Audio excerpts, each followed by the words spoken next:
राक्षस वानर संग्राम।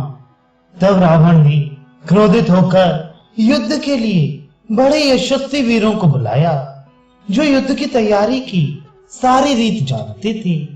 चतुरंगनी सेना ने प्रस्थान किया। बड़े तपाक से नगाड़े बजने लगे। उस समय राक्षस राज रावण की सेना सराहने योग्य थी। गोसाई जी कहते हैं, उस सेना को देखकर वानर और भालू किलकारी मारने लगे। जैसे कंगाल सुंदर अन्न की परोसी हुई पत्तल देखकर ललचाते ही। श्री रामचंद्र का इशारा पाकर हनुमान जी हर्षित हुए, मानो शिकारी ने बाज की टोपी खोल दी, अर्थात उसे शिकार के लिए स्वतंत्रता दे दी। धीर रावण के महाबली वीरों का दल कवच और हाथियों के झूल साज कर उत्साह पूर्वक चला।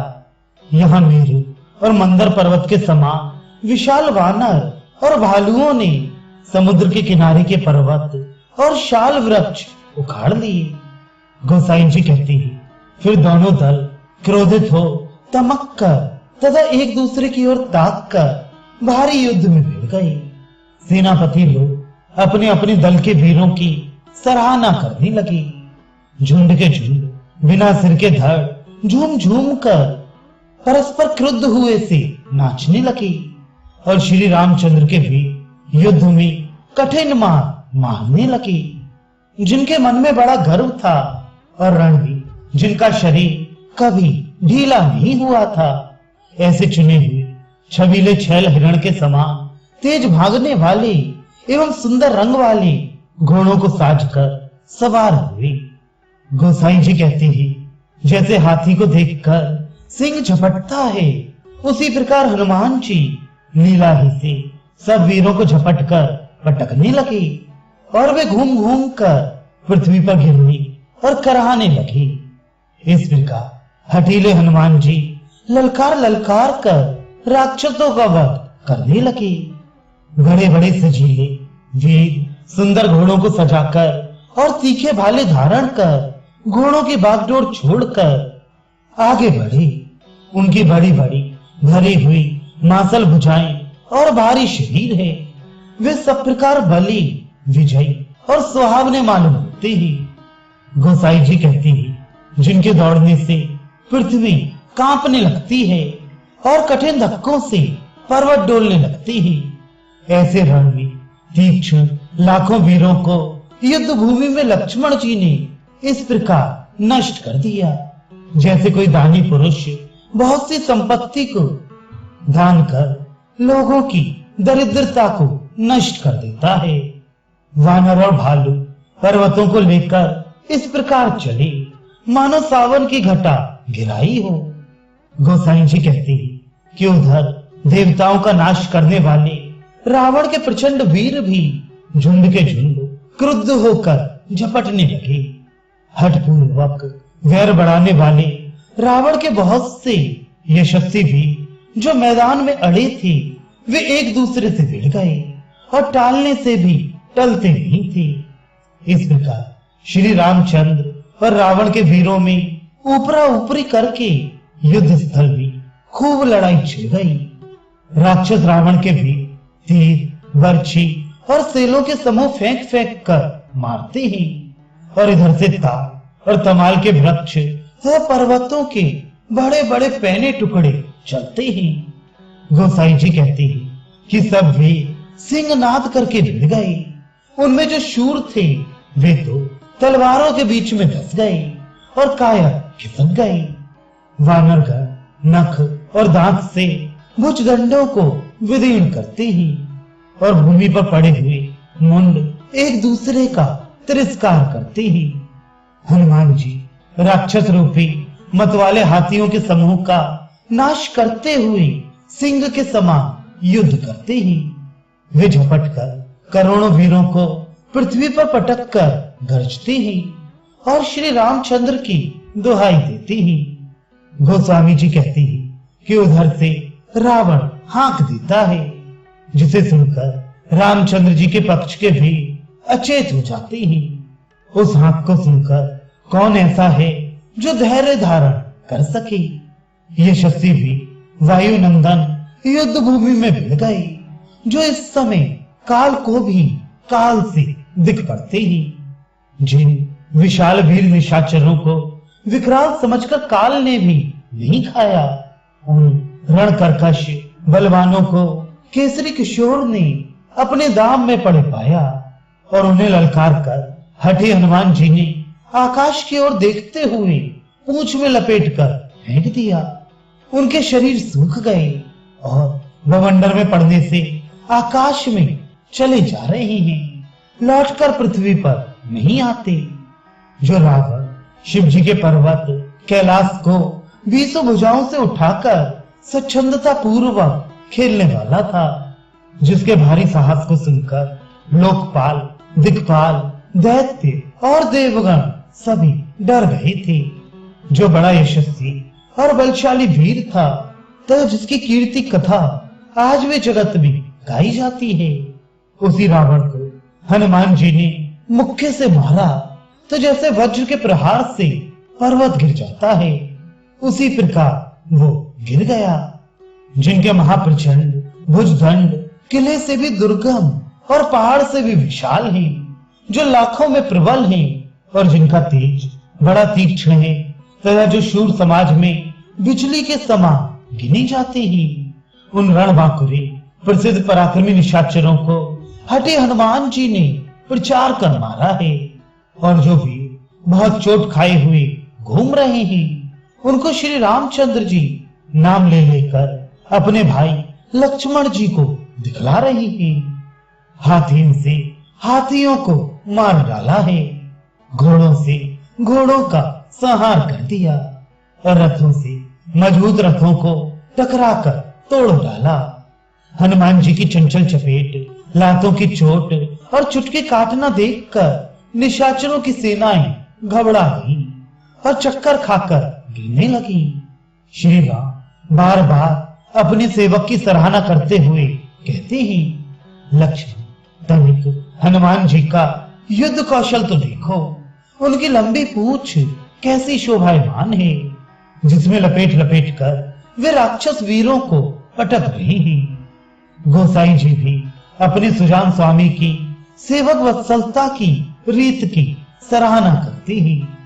उन्होंने किसी को चुपके से दबोच डाला, किसी को समुद्र में डुबो दिया, किसी को पृथ्वी में गाड़ दिया, किसी को आकाश में उड़ा दिया, किसी को हाथ पकड़कर पछाड़ दिया, किसी के पैर उखाड़ लिए, किसी को चीर फाड़ डाला और किसी को लात से मसल कर मार दिया। गोसाई जी कहती कि उन्हें देखकर श्री राम और रावण, देवगण, ब्रह्मा, विष्णु, शिव और चंडी मन ही मन प्रशंसा कर रही हैं।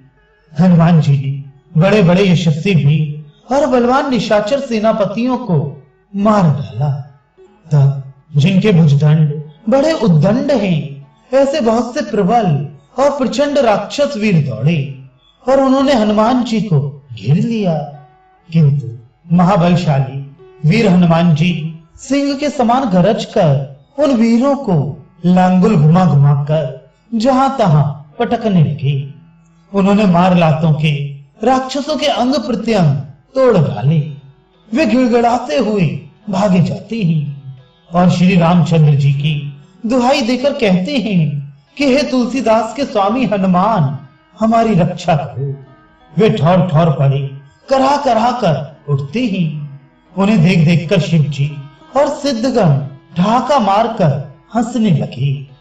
जिसकी मां की वीरता को सुनकर वीर लोग भय खाते हैं, जिसकी लगाई हुई आंच से आज भी लंका लाह सी मालूम होती है, वही बांके बांधने वाले बलवान हनुमान जी निशाचरों की सेना को देखकर उसकी था सी लेते चले। उस समय रावण का पुत्र कंपन कांपने लगा।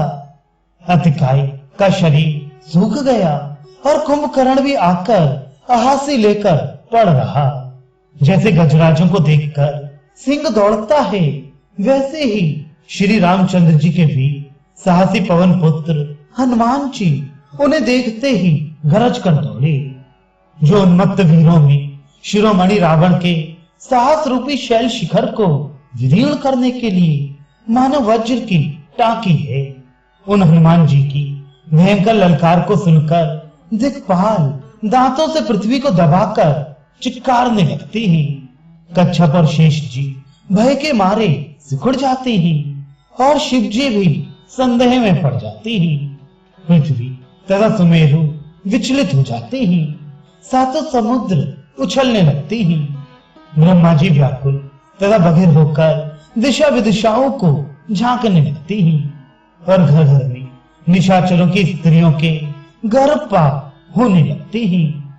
किसकी हाथ पर ब्रह्मा और शिव जी चौंक उठते हैं और सूर्य थकित होकर फिर अपने रथ के घोड़ों को हाँकते हैं।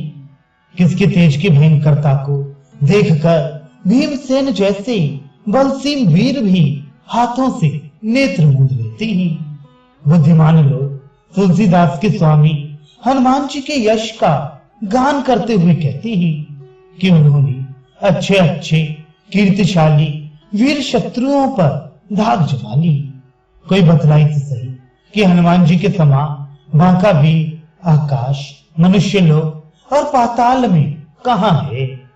जैसे मतवाले हाथियों के झुंड को देखकर सिंह पर्वत पर से उन पर टूट पड़ता है, वैसे ही राक्षसों के समूह को देखकर हनुमान जी उन पर झपट पड़े। चप्तों की विकट चोट से और पांव पकड़कर पृथ्वी पर पछाड़ने से सब वीर निःशेष हो गए और सबका बल जाता रहा। गोसाई जी कहते हैं कि वीरों के पृथ्वी पर गिरने से पृथ्वी धड़कने लगी और वीरों के गिरते गिरते सियारों ने इस प्रकार लूट लिया जैसे उठती हुई पैठ को लुटेरे लूट लेते हैं। श्री रामचंद्र के धीर वीर रणबांकुरे हनुमान जी ने ललकार ललकार कर सारी सेना की कुंदी कर दी। वे कहीं तो वृक्ष और पर्वत उखाड़ कर शत्रु सेना पर बरसाते हैं, कहीं घोड़े से घोड़े को मसल डालते हैं और कहीं हाथियों को घसीट घसीट कर मारते हैं। उनके लात और थप्पड़ की चोट शत्रुओं की छाती और सिर पर बजती है। वे वीरवर उस कठिन सेना का संहार करते हुए मेघ के समान गरजते हैं। योद्धाओं को पूंछ में लपेटकर पृथ्वी पर पटकते हुए वे जय राम उच्चारण करते हैं। इस प्रकार तुलसीदास के प्रभु पवन कुमार हनुमान जी क्रोधित होकर अविचल युद्ध लीला करते हैं। लक्ष्मण के द्वारा मारे हुए रावण के लाखों वीरों का अंग अंग घायल हो गया, जिससे वे फूले हुए सुंदर पलाश के समान मालूम होते हैं। और कुछ वीरों को हनुमान जी ने मारकर पछाड़कर उनके प्रबल भुजदंडों को उखाड़कर विदीर्ण कर खंड खंड करके डाल दिया। कबंधों के झुंड बम्ब शब्द करते कूदते फिरते हैं और दौड़ दौड़ कर मानो श्री रामचंद्र के बाणों की शीघ्रता देखते हैं। गोसाई जी कहती हैं कि उस समय शिव, ब्रह्मा, आठों लोकपाल और अन्य देवगण भी विमानों पर चढ़े रणभूमि का तमाशा देखते हैं। जहां तहां लोथों से लहू की धाराएं बह चली, मानो पर्वतों से गेरू के झरने झर रहे हों। लहू की भयंकर नदी बहने लगी। हाथी उस नदी के भारी करारी हैं और घोड़े गिरते हुए ऐसे मालूम होते हैं मानो किनारे के वृक्ष जड़ सहित उखड़कर पड़ रहे हों। वीरों के शरीर उस नदी के बड़े बड़े जल जंतु हैं। उस दृश्य को देखकर शूरवीरों को तो बड़ा उत्साह होता है, किंतु निकम्मे और कायर लोग डरते हैं। सियार चिल्ला चिल्लाकर पेट फाड़ फाड़ कर खाते हैं और कौवे गिरध आदि बालकों के समान कोलाहल कर रहे हैं। कंधे पर पेट की पचौनी की झोली लिए अतड़ियों की गंडा बांधे और खोपड़ी के कमंडल को खुरच कर खप्पर बनाए जटाधारी जोगनियों के झुंड तपस्विनियों की भांति समर रूपी नदी में स्नान कर किनारे किनारे बैठी हैं। वे मांस को रुधिर से सान सान कर सत्तू के समान खा रही हैं और कोई कोई प्रेत उसे घोल घोल कर पी जाते हैं। गोसाई जी कहती है कि भूतनाथ, भैरव, भूत और बेतालों को साथ लिए उनकी ओर देख देख कर हाथ से हाथ मिला हंस रही। श्री रामचंद्र के धनुष से छूटकर बाण रावण के शरीर में अटकते नहीं, अस्थि पंजर को फोड़कर निकल जाते हैं। तो भी धीर रावण इस पीड़ा को कुछ भी नहीं गिनता। ये देखकर जोगनियां हाथ में खप्पर लिए रक्त पानार्थ जुट गई। रुद्र की छींटों की छटा से युक्त होकर तुलसीदास के प्रभु भगवान श्री रामचंद्र बड़े सुहावने मालूम होते हैं। उनकी सुंदर छवि ऐसी मालूम होती है मानो मरकत के विशाल पर्वत पर सुंदर वीर बहुटियां फैल गई हूं।